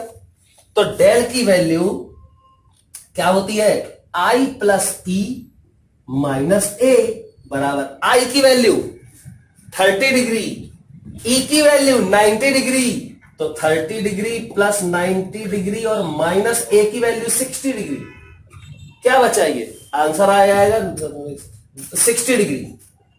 तो डेल की वैल्यू हमारी आ गई कितनी? 60 डिग्री। आई थिंक सब लोग इस बात को 100% क्लियरली समझ रहे होंगे। अब आई देखो, ये डेल पता है ये मैक्स क्यों है? उसने बोला डेल मैक्स बताओ, ध्यान देना। डेल मैक्स ये इसलिए है क्योंकि आई की वैल्यू तुमने जो 30 डिग्री ली है, जो निकाली है, वो तुमने कब के लिए निकाली है? रिफ्रैक्शन होना चाहिए, तो रिफ्रैक्शन तो हो गया। ये नहीं कि रिफ्रैक्शन ही ना हो अंदर चली जाए रे, नहीं। ठीक, तो यहां पे ये रिफ्रैक्शन होना था, होना ही था, ये तो हो गया। तो आई की वैल्यू, अब देखो हमें रिफ्रैक्शन कराना है तो मैं आई की जो मिनिमम वैल्यू है ना, इससे ज्यादा भी ले सकता हूं। या 30 डिग्री आया, तुम 40 डिग्री कर दो। अगर ये 40 करोगे मतलब ये देखो मिनिमम है, मैंने क्या बोला था, अगर इससे भी कम कर दिया तो R1 बड़ा हो जाएगा, और R1 बड़ा हो जाएगा तो सॉरी आई मिनिमम 30 डिग्री आया, इसका मतलब इससे बड़ा नहीं होना चाहिए, क्योंकि अगर इससे बड़ा हो गया 30 डिग्री से बड़ा हो गया तो फिर ये R1 छोटा हो जाएगा और R2 C से बड़ा हो जाएगा तो अंदर रिफ्लेक्ट हो जाएगी। इसका मतलब आई मिनिमम का मतलब क्या है कि आई की ये वाली जो वैल्यू है, आप इससे आई मिनिमम की वैल्यू जो है कम से कम वैल्यू ये होनी चाहिए, इससे और कम, इससे और कम या ज्यादा क्या नहीं होनी चाहिए, देखो ध्यान से, नहीं तो फिर क्या होगा, आई, हाँ ये 30 डिग्री जो है वो मैक्सिमम वैल्यू है, 30 डिग्री आई की मैक्सिमम वैल्यू है, समझे। अब ये सोचो आई की अगर ये मैक्सिमम वैल्यू है तो डेल भी मैक्स होगा, बाकी चीजों से इंडिपेंडेंट रखो, क्यों, क्योंकि बाकी तो फिक्स है, ए तो फिक्स है, और ई तो 90 कंडीशन ही लेनी है क्योंकि रिफ्रैक्शन चाहिए हमें, क्लियर। तो आई की वैल्यू आपने 30 डिग्री ली, आप इससे, ये मैक्सिमम वैल्यू है आई की, इससे आप क्या नहीं कर सकते, इससे और ज्यादा आई की वैल्यू अगर तुमने इससे ज्यादा ले ली तो यहां R1 और कम हो जाएगा, R1 और कम हो जाएगा तो R2 की वैल्यू C से बड़ी हो जाएगी तो इंटरनली रिफ्लेक्ट हो जाएगी, R2 की वैल्यू बड़ी क्योंकि R1 और छोटा हो जाएगा, क्लियर। तो आप जो आई मिनिमम ले रहे हो 30 डिग्री, वो पूरी कंडीशन को सेटिस्फाइड कर रहा है, इसलिए डेल की वैल्यू क्या है, मैक्सिमम है, क्लियर। क्यों, अगर तुमने ये डेल की वैल्यू मैक्सिमम क्यों है, एक बार फिर से सुन लो, क्योंकि आई की वैल्यू 30, ये वैल्यू मैक्सिमम है, क्यों, क्योंकि अगर तुमने यहां आई को 30 से ज्यादा रखा तो R1 और कम हो जाएगा, R1 और कम हो गया तो R2 की वैल्यू C से बड़ी हो जाएगी और ये रिफ्लेक्ट हो जाएगी, मतलब कुछ नहीं खत्म हो जाएगा, गलत हो जाएगा, रिफ्रैक्शन ही नहीं होगा, मतलब रिफ्रैक्शन हो तब आई की वैल्यू 30 से ज्यादा नहीं रख सकते, आप ज्यादा नहीं रख सकते, कम रख सकते हो, आई की वैल्यू 30 की जगह 20 कर दो, 20 कर सकते हो, 40 नहीं कर सकते, ठीक, 20 कर सकते हो, तो 20 करोगे तो फिर डेल की वैल्यू तो और कम आएगी, समझे ना। तो इसलिए डेल की ये मैक्सिमम वैल्यू है, क्योंकि अगर तुम 30 यहां पे कर रहे हो तो तुम्हें यहां पे 90 मिल रहा है, अगर तुम 30 से कम 20 कर दो तो ये और कम हो जाएगा, ये और बड़ा हो जाएगा तो ये रिफ्लेक्शन हो जाएगा, गड़बड़ हो जाएगा, क्वेश्चन ही खराब हो जाएगा, ठीक। तो आई थिंक ये बात 100% सभी लोग समझ गए होंगे। देखो बेटा, हम लोग प्रिज्म जो टॉपिक था हमारा उसका लास्ट टॉपिक पढ़ रहे हैं, उसका न्यूमेरिकल्स ही करने हैं और न्यूमेरिकल्स अभी कर भी चुके हैं। थिन प्रिज्म क्या होता है, देखो पतला prism, thin prism, thin prism में जो नाम से ही पता चल रहा है यार, जो रिफ्रैक्टिंग एंगल है, मतलब एंगल ऑफ प्रिज्म है वो बहुत कम है, ठीक, मतलब जो इंक्लाइंड फेसेस होते हैं, जो रिफ्रैक्टिंग सरफेसेस होते हैं, उनके बीच का एंगल बहुत कम है। तो ऐसा प्रिज्म जिसका एंगल ऑफ प्रिज्म बहुत कम होता है, कितना, तो 4-5 डिग्री तक रहता है इसका, ठीक, ए। तो अगर ए बहुत छोटा है तो इसको थिन प्रिज्म कहते हैं। अब देखो इसके लिए फॉर्मूला क्या है, अब हम जो डिराइव कर रहे हैं वो सिर्फ थिन प्रिज्म के लिए, ये ध्यान रखना है। तो इसमें कंडीशन ये है, कंडीशन सिर्फ इतनी है, देखो रे को आप कितने भी एंगल पे इंसिडेंट कर सकते हो, इस पे भी आई की वैल्यू 0 से 90 डिग्री तक हो सकती है, बताया मैंने अभी, है ना। लेकिन एक्चुअली में कंडीशन इसकी है कि if angle of incidence, angle of refraction ये बहुत छोटे हो, तब एंगल्स बहुत छोटे हैं तब के बारे में हम डिस्कस कर रहे हैं, ठीक। तो देखो इस फेस को ध्यान से देखो, इस फेस पर मैंने एक रे इंसिडेंट की ऐसे, अब इस फेस पर नॉर्मल कहां होगा, ये होगा, ठीक है। पूरा डायग्राम भी नहीं बनाएंगे अब इसका, इतना ही बस समझ, बस फील करना है आपको। देखो ये एंगल ऑफ इंसिडेंस हो गया आई, अब यहां पे नॉर्मल की तरफ ये रे चली जाएगी तो ऐसे चली गई, तो देखो ये वाला एंगल क्या होगा, R1, ठीक है, ये R1 बोलते हैं इसको। तो लगाओ इसमें तो इसका रिफ्रैक्टिव इंडेक्स है म्यू, हमें निकालना क्या है, डेविएशन। तो डेविएशन थ्रू थिन प्रिज्म ये हम निकाल रहे हैं, ठीक। डेविएशन, चलो देखते हैं। तो सबसे पहले तो इसमें से लगा दो, तो 1 इंटू साइन आई बराबर mu into sine r, clear. मैंने बोला आई एंगल ऑफ इंसिडेंस बहुत छोटा है, जब आई छोटा है तो आर भी छोटा होगा, स्नेल्स लॉ यही तो बोल रहा है, आई छोटा तो आर छोटा, ठीक। तो फिर if I and R very small, then sine आई बराबर आई एंड साइन आर बराबर आर रख दो इसमें। तो आई बराबर म्यू इन, इसको आई वन बोल दो, नहीं आई बोल दो, आई बराबर mu into r, first equation सही है। अब सेकंड सरफेस पे देखो, सेकंड वाले सरफेस पर फिर से सेकंड वाले सरफेस पे जो आपको याद होगा नॉर्मल हम बनाते हैं, यहां ऐसा नॉर्मल बनाते हैं, बड़ा डायग्राम आप इमेजिन कर सकते हो। तो नॉर्मल के साथ ये R2 होगा एंगल, फिर ये रे ऐसे चली जाएगी, ये E होगा, है ना। अब सोचो आप second surface, at second surface, Snell's law at second surface, बोलो भैया। तो ये हो जाएगा देखो 1 इंटू साइन ई बराबर mu into sine R2, 1 into sine E बराबर mu into sine R2। Clear. अब थोड़ा सा ध्यान दो, अब बेटा R1 बहुत छोटा है, R1 बहुत छोटा है, R1 प्लस R2 बराबर क्या होता है, A होता है। सोचो A अगर छोटा है, जब A ही छोटा है तो R1 R2 तो छोटे होने ही है कॉमन सेंस की बात है। A अगर छोटा है, A छोटा है तो R1 भी छोटा होना चाहिए, R2 भी छोटा होना चाहिए, है ना। तो R1 और R2, अब R1 छोटा है, सोचो R1 छोटा है, यहां पे R1 लिखते हैं, R1 सॉरी R1, हाँ अगर R1 छोटा है तो यहां I छोटा होगा, ये तो स्नेल्स लॉ बोल रहा है। क्लियर। तो यहां पे R1 और R2 दोनों ही छोटे होंगे, since A is very small, so R1 and R2 both are very small. Clear? Okay, that's why I1 और EV। अब सोचो इसमें देखो, अगर R2 छोटा है तो E छोटा होगा, ये स्नेल्स लॉ यहां बोल रहा है। अगर R1 छोटा है तो I छोटा होगा, ये स्नेल्स लॉ यहां बोल रहा है। तो ये हो जाएगा E बराबर म्यू इंटू R2, ये सेकेंड इक्वेशन हो गई। अब वैसे ये डेल, तो डेल बराबर क्या होता है, I plus E minus R1 plus R2, यही तो होता है। और R1 प्लस, चलो अच्छा रख देते हैं पहले, तो डेल बराबर I है म्यू R1 प्लस E क्या है, E देखो म्यू R2, तो म्यू R2। क्लियर। माइनस ये देखो R1 प्लस R2। ओके, अब देखो इसमें से म्यू कॉमन ले लो, तो यहां बचेगा R1 प्लस R2, और यहां R1 प्लस R2, तो R1 प्लस R2 कॉमन ले लो, तो डेल बराबर हो जाएगा R1 प्लस R2 कॉमन, तो अंदर बचेगा म्यू माइनस 1, और ये होता है A। तो हमारा फाइनल आंसर आ गया डेल बराबर mu minus 1 into A। Clear. तो अगर क्या हो, अगर प्रिज्म बहुत छोटा है, थिन प्रिज्म है, तो इसका एंगल ऑफ लिमिट लगभग 5 डिग्री तक होता है, तो डेल बराबर म्यू माइनस 1 इंटू ए, ये ध्यान रखना, angle of deviation mu minus 1 into A ये होता है। ये सिर्फ थिन प्रिज्म के लिए वैलिड है। ओके, तो आई होप आप लोग समझ गए होंगे। अब बेटा इसको मैं मिटा रहा हूं और इसी का एक क्वेश्चन कर लेते हैं, ठीक। तो चलो जल्दी से एक क्वेश्चन करते हैं इसी का। कह रहा है, देखो क्वेश्चन क्या है, देखना जल्दी से।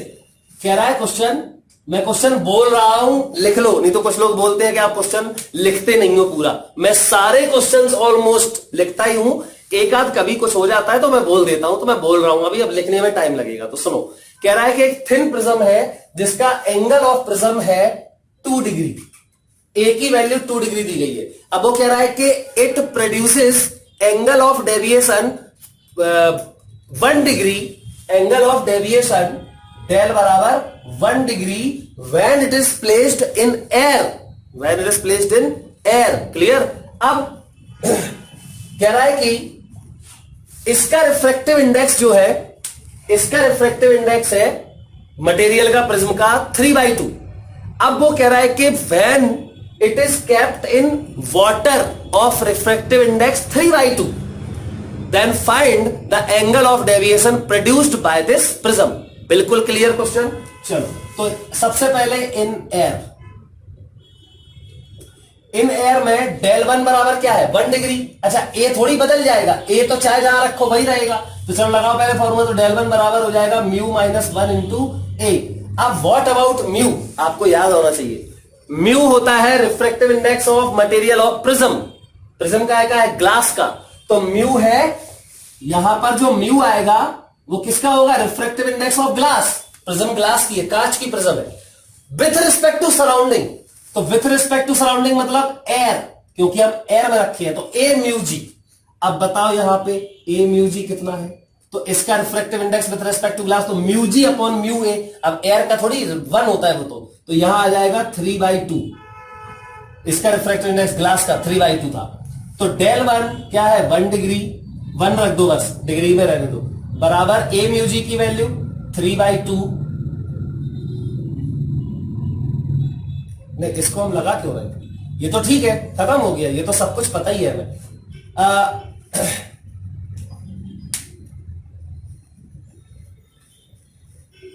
क्वेश्चन गड़बड़ हो गया।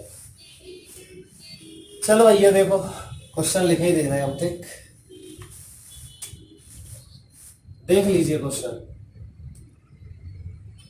फॉर अ थिन प्रिज्म ए बराबर 2 डिग्री, ठीक है, when it is kept in air, it produces a deviation 1 degree. Now the prism is kept in water. अच्छा, फॉर अ थिन प्रिज्म, अब ये है किसकी? ग्लास की। ग्लास जिसका रिफ्रैक्टिव इंडेक्स म्यू बराबर 1.5 है, मतलब 3/2 है, ठीक? इन water of refractive index mu बराबर 4/3, ठीक है? म्यू वाटर है, ये म्यू ग्लास है, ठीक? 4/3। Find the deviation, find the deviation produced. तो आई थिंक बिल्कुल सिंपल सा क्वेश्चन है। वो क्या कह रहा है कि थिन प्रिज्म में जिसका ए की वैल्यू 2 डिग्री है, ठीक है, और व्हेन इट म्यू, उसका ग्लास का रिफ्रैक्टिव इंडेक्स कितना है? 1.5 है, और it is kept in air, it produces a deviation of 1 degree. तो चलो पहले एयर में लिख लेते हैं। तो यहां लाइन खींच रहा हूं मैं, देखो, इन एयर और यहां इन वाटर। तो मैं ये बोल रहा था कि जो फॉर्मूला है डेल बराबर म्यू माइनस 1 इंटू ए, यहां पे देखो डेल बराबर म्यू माइनस 1 इंटू ए, यही तो होता है फॉर्मूला। तो ये है del water, sorry del air, और ये है डेल वाटर। अब म्यू क्या होता है? ए तो सबके लिए सेम है, लेकिन म्यू क्या है? Refractive index of material of prism with respect to surrounding.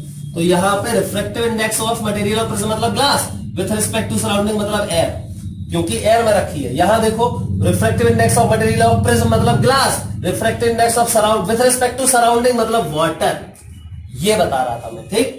चलो अब क्या करते हैं, इसको फर्स्ट इक्वेशन मान लेते हैं, इसको सेकंड इक्वेशन मान लेते हैं। ओके, अब मैं इसी को सॉल्व कर देता हूं। देखना, डेल ए कितना है? 1 डिग्री बराबर ए म्यू जी। ए म्यू जी तो दिया है, म्यू जी मतलब ए म्यू जी 1.5, तो 1.5 माइनस 1 इंटू ए, ये फर्स्ट इक्वेशन हो गई, ठीक है? अब वो कह रहा है कि ये बता दो डेल डब्ल्यू। डेल डब्ल्यू ये हमें निकालना है, बराबर, हाँ, बराबर डब्ल्यू म्यू जी। अब देखो 1 म्यू 2 बराबर म्यू 2 अपॉन म्यू 1, तो ये हो जाएगा mu g upon mu water. अब आगे क्या है? एयर।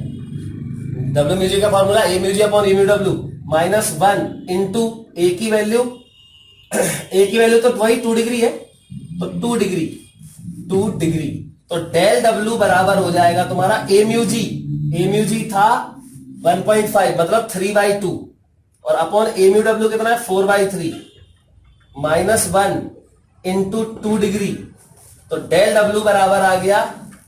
मैंने तो ये इक्वेशन बना दी है, इसकी जरूरत नहीं थी आपको।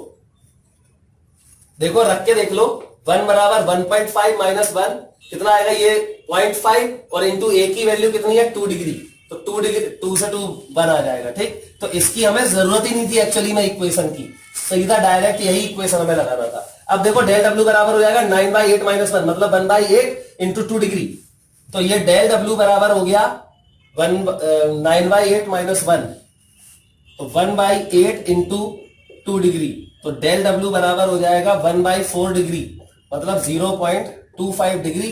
ये आंसर हो गया। इसका उद्देश्य सिर्फ आपको ये बताना था कि इस फॉर्मूले में जो ये म्यू था वो refractive index of material of prism होता है विथ रिस्पेक्ट टू सराउंडिंग। ये हमेशा आपको ध्यान रखना है। अब देखो आगे,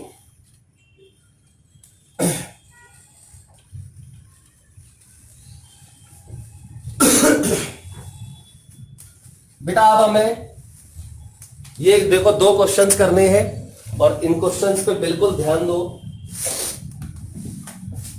क्या कह रहा है वो?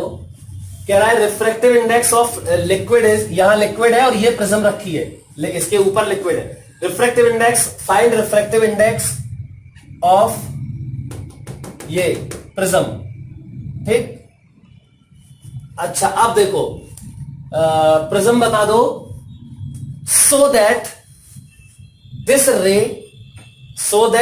ray does not enter into the liquid prism, so that ray does not enter into the liquid। बस ये हमें बताना है, क्लियर। ये रे यहां ना जा पाए, यार कितना सिंपल है। ये रे यहां ना जा पाए, इसका मतलब यहीं से ऐसी चली जाए, है ना, या ऐसे आ जाए, ठीक। तो हम मिनिमम वाला केस लेंगे तो ये वाला केस हो जाएगा। तो फिर इसके लिए ये वाला एंगल सॉरी, इसके लिए ये एंगल ऑफ इंसिडेंस ये होना चाहिए C के बराबर क्रिटिकल एंगल, तभी तो ये R90 होगा। अब लगा दो फॉर्मूला, कितना सारा है। देखो ये वाला एंगल बोलो तो ये 90 है, ये 90 है, ठीक। उल्टी प्रिज्म रखी है, ऐसे समझ लो यार तुम, या कुछ भी मत समझो, प्रिज्म है ही नहीं, छोड़ दो। ये एक सरफेस है, यहां पे मटेरियल कौन सा है, ये मटेरियल कौन सा है, डेंसर है। तो देखो यहां से ये परपेंडिकुलर तो सीधी चली जाएगी, परपेंडिकुलर आ रही है तो ये तो सीधी चली जाएगी। अब यहां इस सरफेस पे देखो, इस इंटरफेस के ऊपर लिक्विड है, नीचे ग्लास है ना, तो ये डेंसर है और ये रेरर है, तभी तो ये रिफ्रैक्ट, ये अवे फ्रॉम द नॉर्मल जा सकता है। नहीं तो फिर तो हमेशा, अगर ये डेंसर होता तो ये तो यहीं चली जाती, ठीक। तो ये वाला 60, तो ये 90, तो ये 30 बचेगा, तो फिर ये 60 डिग्री हो जाएगा। तो ये हो गया हमारा एंगल 60 डिग्री, क्लियर, ओके। अब इसमें क्या होना चाहिए, कितना सिंपल क्वेश्चन है। यहां पे ये क्रिटिकल एंगल हमें पता चलेगा कितना है, 60 डिग्री। क्रिटिकल एंगल 60 डिग्री होना चाहिए, लेकिन ये क्रिटिकल एंगल किस सरफेस के लिए है, कौन से इंटरफेस के लिए है, ग्लास वाटर, ये वाला वाटर ग्लास, ठीक। तो यहां पे अब फिर फॉर्मूला लगाओ, तो क्रिटिकल एंगल शुड बी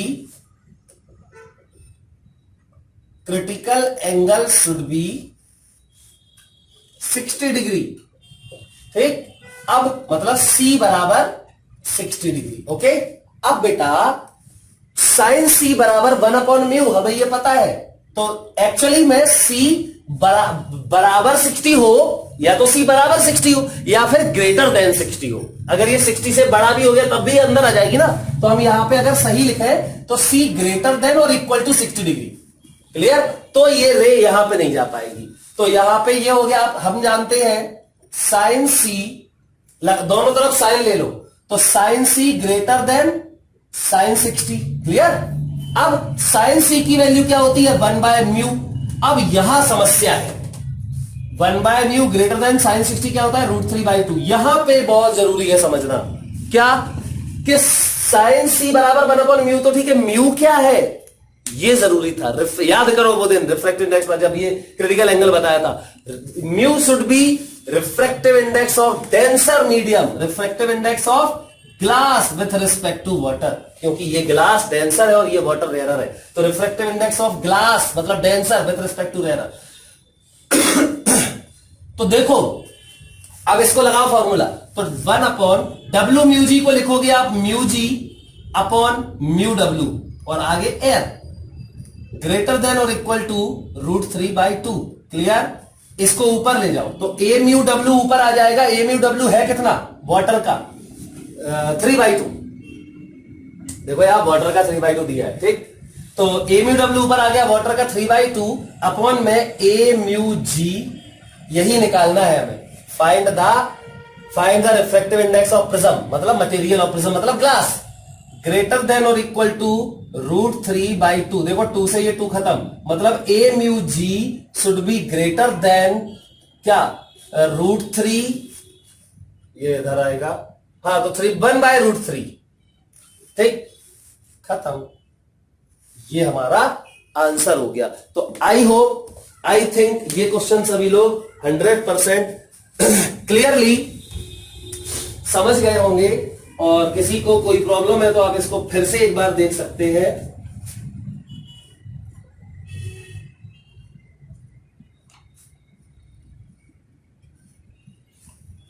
वैसे कोई प्रॉब्लम इसमें होनी नहीं चाहिए, मैं एक बार आंसर चेक कर लूं क्या था।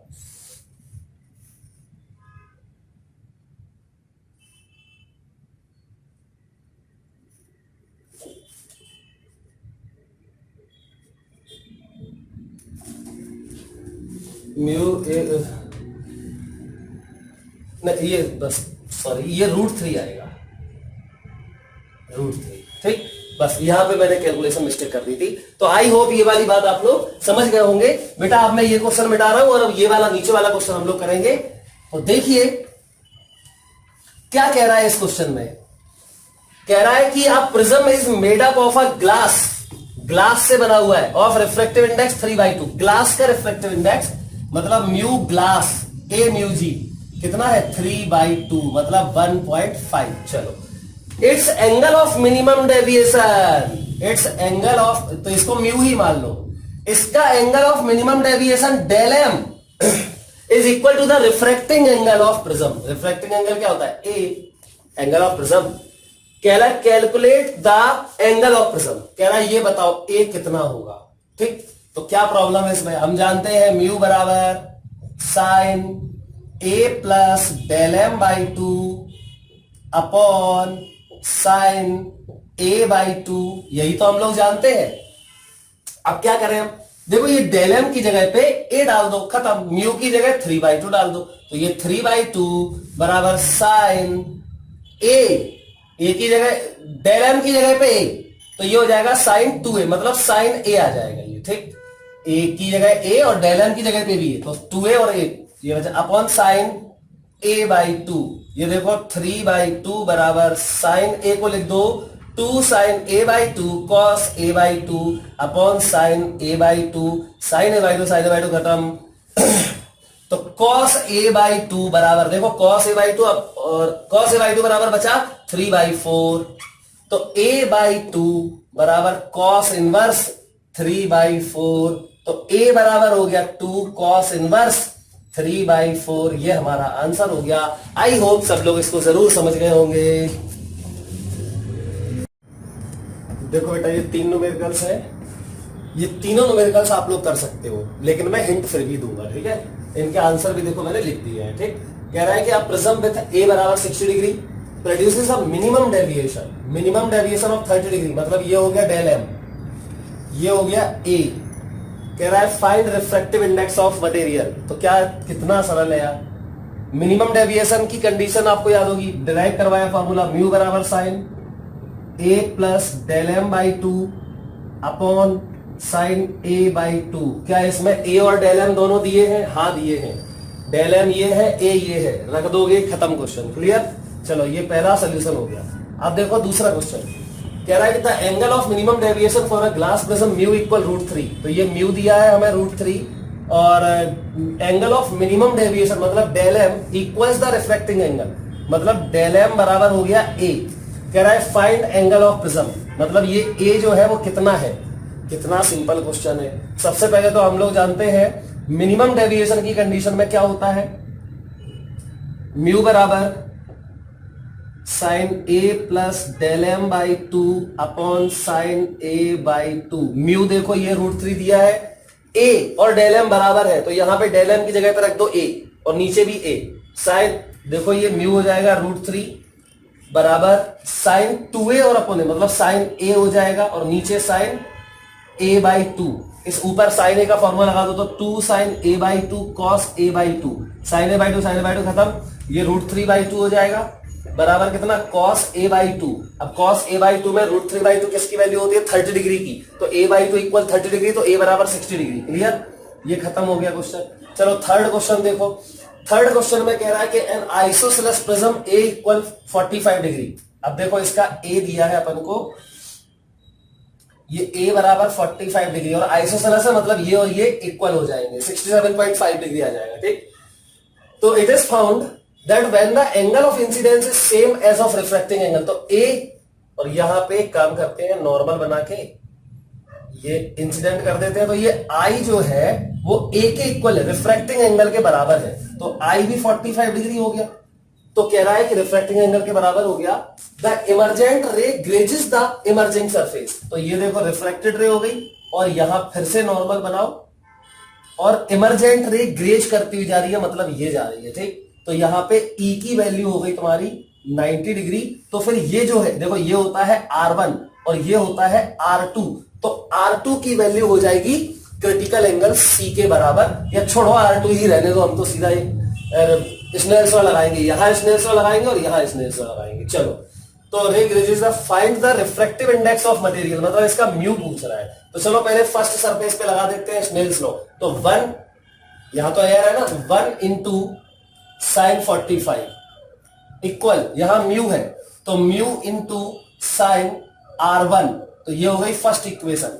चलो अब देखो दूसरे सरफेस पे, तो यहां लगा दो, तो यहां से लगा दो ऐसे, तो 1 इंटू साइन 90, 1 इंटू साइन 90 बराबर म्यू इंटू साइन R2, ये सेकेंड इक्वेशन हो गई है। तो देखो साइन ये 1 हो जाएगा, तो वही आगे देखो साइन R2 बराबर 1 बाय म्यू, मतलब sine C equal 1 by mu. 1 by mu क्या होता है C, साइन C, तो R2 की वैल्यू C आ जाएगी। चलो ठीक है। अच्छा, R1 प्लस R2 बराबर होता है A, और A की वैल्यू क्या है, तो ये थर्ड इक्वेशन हो गई। तो एक काम करो, पहले तो इसको डिवाइड करो, फर्स्ट अपॉन सेकंड करो, तो 1/√2 अपॉन 1, तो ये 1/√2 बराबर, यहां म्यू से म्यू खत्म हो जाएगा, ये बचेगा sign R1 upon sine R2। अब देखो बेटा कितना सिंपल सा काम करना है, R1 प्लस R2 बराबर कितना है, ये 45 डिग्री, क्योंकि A के बराबर होता है। अब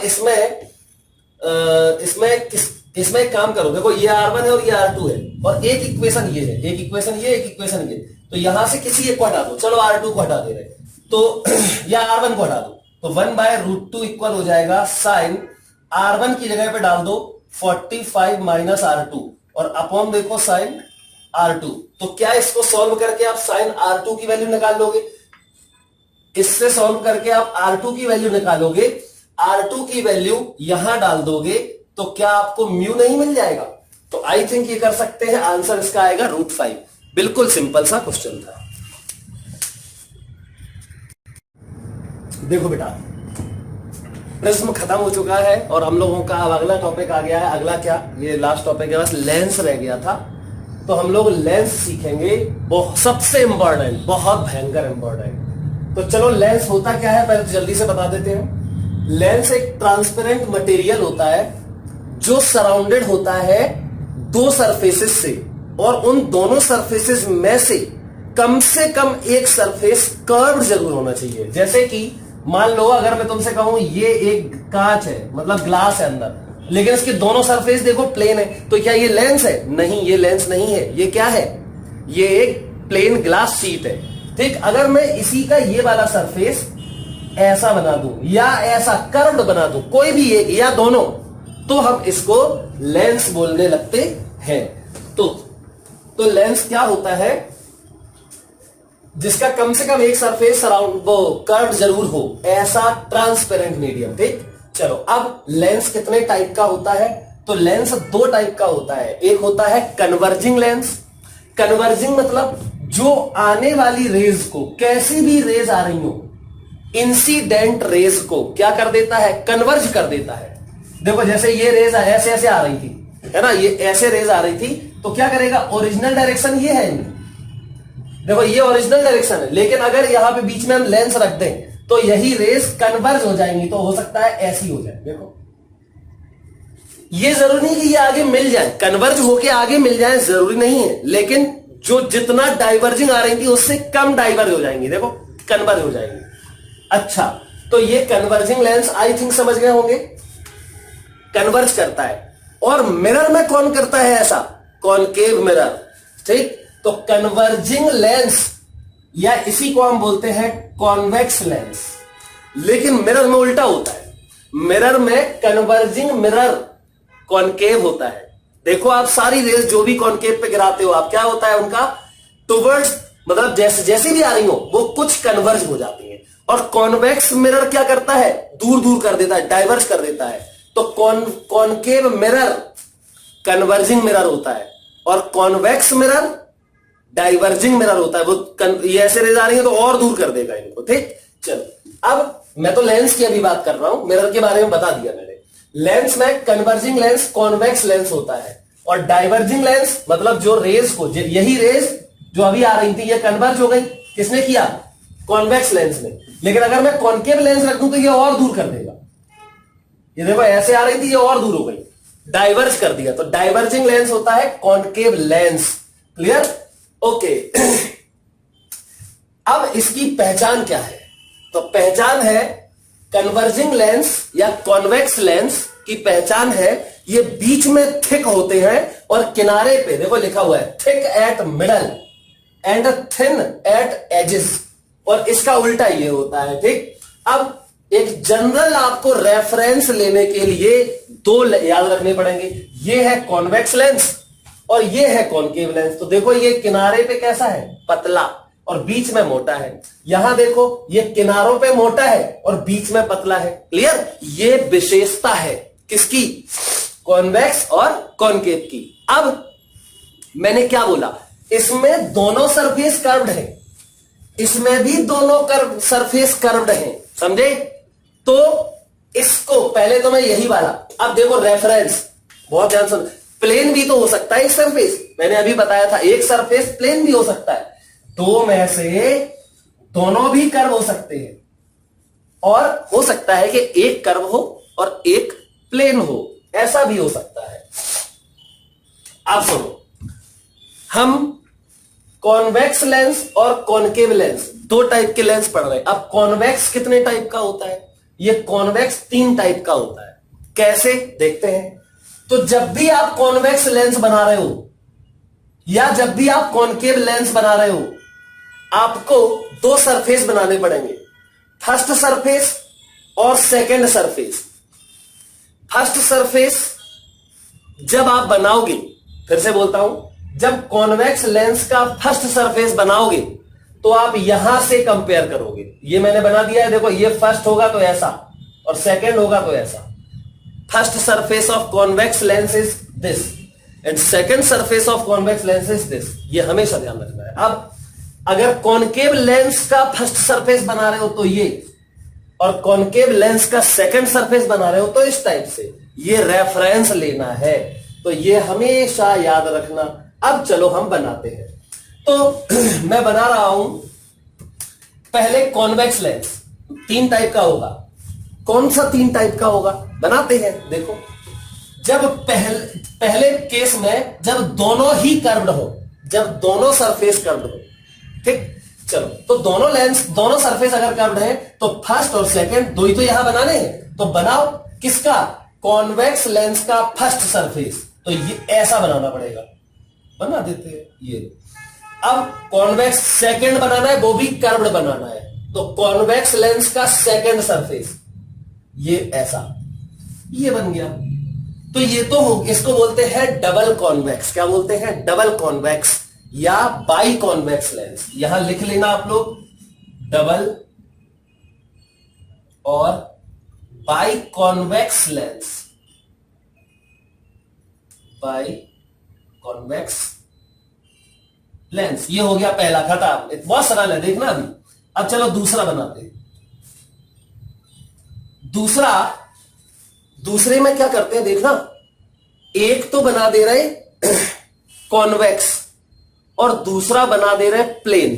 चलो, तो पहला कॉन्वेक्स बनाते हैं और दूसरा प्लेन बनाते हैं, या फिर पहला वाला प्लेन बना दो, दूसरा वाला कॉन्वेक्स बना। अरे यार, कॉन्वेक्स लेंस बना रहे हो तो कम से कम एक सरफेस तो कॉन्वेक्स होना चाहिए ना, उसमें एक सरफेस तो कॉन्वेक्स लेंस का होना चाहिए।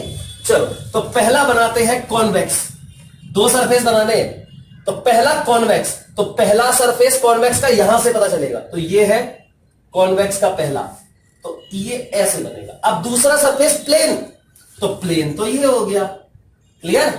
अब आ जाओ, ये कॉन्वेक्स लेंस है, इसमें एक सरफेस कॉन्वेक्स है और दूसरा प्लेन है। अब फिर से इसी का एक और फॉर्म बनाते हैं, पहला वाला प्लेन और दूसरा कॉन्वेक्स। अब दूसरा सरफेस बना रहे हो आप कॉन्वेक्स का, तो यहां जाना पड़ेगा, कॉन्वेक्स यहां जाओगे, दूसरा ये है, इसको बोलते हैं प्लेनो कॉन्वेक्स लेंस।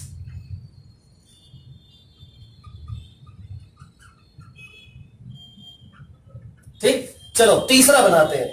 तो तीसरे में अब देखो कंडीशन क्या थी, पहले मैंने दोनों ही सरफेस कॉन्वेक्स के बना दिए, फिर मैंने एक कॉन्वेक्स बनाया और दूसरा प्लेन बनाया, फिर पहला वाला प्लेन और दूसरा कॉन्वेक्स, लेकिन एक तो कॉन्वेक्स है, तो ये कॉन्वेक्स ही लेंस है कि नहीं? हाँ देखो, दोनों में देखो, ये किनारे पे ये वाला पतला है, देखो ये पतला, ये भी देखो किनारों पे पतला है और बीच में मोटा है, तो चाहे ये बोल दो चाहे ये बोल दो, दोनों के नाम ही कही है, प्लेनो कॉन्वेक्स।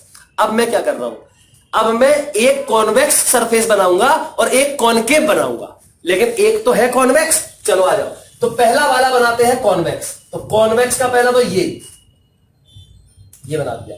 अब दूसरा कॉनकेव का, दूसरा वाला कॉनकेव का, तो दूसरा कॉनकेव का तो यहां जाना पड़ेगा आपको, कॉनकेव के पास जाना पड़ेगा और दूसरे वाला जैसा सरफेस बनाना पड़ेगा। तो ये पहला तो हो गया कॉन्वेक्स का।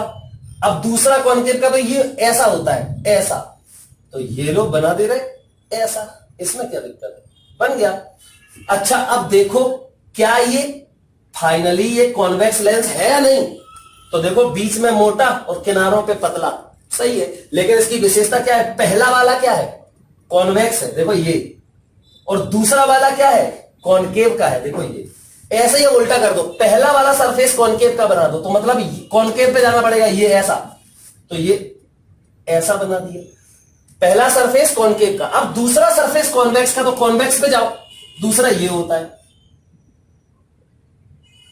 अब इसको, ये चंद्रमा जैसा बन गया, इसको बोलते हैं मेनिस्कस या कटोरा भी बोलते हैं इसको। तो ये कौन सा मेनिस्कस है, ये है कॉन्वेक्स या कॉनकेव, ये कॉन्वेक्स लेंस है, क्योंकि देखो बीच में मोटा और किनारों पे पतला है, तो ये कॉन्वेक्स है, तो इसको बोलते हैं कॉन्वेक्स मेनिस्कस। इसको क्या बोलते हैं, कॉन्वेक्स मेनिस्कस, या इसका एक और नाम है कॉनकेवो कॉन्वेक्स। एक इसमें कॉनकेव है और दूसरा कॉन्वेक्स है, तो इसको बोलते हैं कॉनकेवो कॉन्वेक्स। तो नाम मैं लिख रहा हूं यहां पे, कॉनकेवो कॉन्वेक्स या कॉन्वेक्स मेनिस्कस। कॉन्वेक्स मेनिस्कस दिखाई आपको नीचे दे रहा होगा इसमें, अरे बिल्कुल बढ़िया दिख रहा है। देखो बेटा, आई थिंक इतनी बात सब लोग समझ गए होंगे कैसे मैंने ड्रॉ किया है, इसको एक बार देख सकते हैं, बड़ी सिंपल बात है, ज्यादा एक्सप्लेन करने की जरूरत नहीं है। अब देखो इसमें भी तीन टाइप, तो जैसे इसके तीन टाइप बनाए बिल्कुल ऐसे इसके। अब इसमें क्या करो, दोनों कॉनकेव बनाओ, पहला दोनों कॉनकेव, तो ये वाला, ये लो दोनों कॉनकेव बन गए, इसको बोलते हैं डबल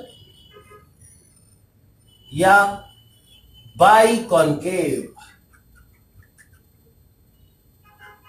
लेंस, सिंपल।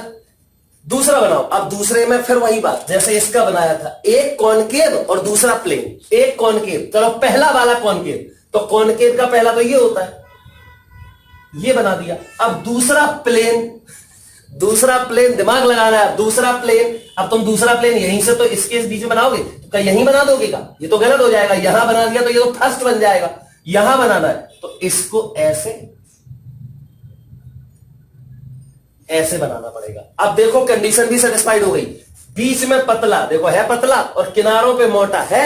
चलो अब इसको, पहला कॉनकेव था और दूसरा प्लेन था, अब चलो पहला प्लेन बना दे रहे, तो ये पहला प्लेन हो गया। दूसरा कॉनकेव, तो कॉनकेव पे जाओ और दूसरा ये ऐसा होता है, तो क्या ऐसे यहां से कैसे बना दोगे, ऐसा बनाओगे तो यहां आ जाएगा, ऐसा बनाना है ना, तो इसको पहले आगे बढ़ाना पड़ेगा और अब इसको ऐसे बना सकते हो। देखो बन गया दूसरा कॉनकेव वाला। इसको नाम का, इसका नाम बताओ, कितना सिंपल है, प्लेनो कॉनकेव। तो ये है प्लेनो कॉनकेव लेंस। चलो अब ये वाला देखो, इसमें क्या करोगे, एक कॉनकेव और दूसरा कॉन्वेक्स। अब इसमें आपकी मर्जी है, पहला कॉन्वेक्स या दूसरा कॉनकेव, या पहला कॉनकेव दूसरा कॉन्वेक्स, जो आपकी मर्जी। चलो पहला कॉन्वेक्स बनाते हैं। तो पहला कॉन्वेक्स तो यहां आना पड़ेगा, ये देखो कॉन्वेक्स का पहला, ये बना दिया कॉन्वेक्स। अब दूसरा सरफेस कॉनकेव का होना चाहिए, कहां है भैया, ये है। तो अगर तुमने यहीं ऐसे बना दिया, देखो ये बना दिया, तो ये ठीक है, सरफेस तो आपने सही बनाया, पहला कॉन्वेक्स का बनाया और दूसरा कॉनकेव का बनाया, बहुत बढ़िया। लेकिन ये लेंस ही कॉनकेव नहीं है, क्यों, बीच में पतला होना चाहिए, ये तो बीच में मोटा है, तो ये गलत हो गया।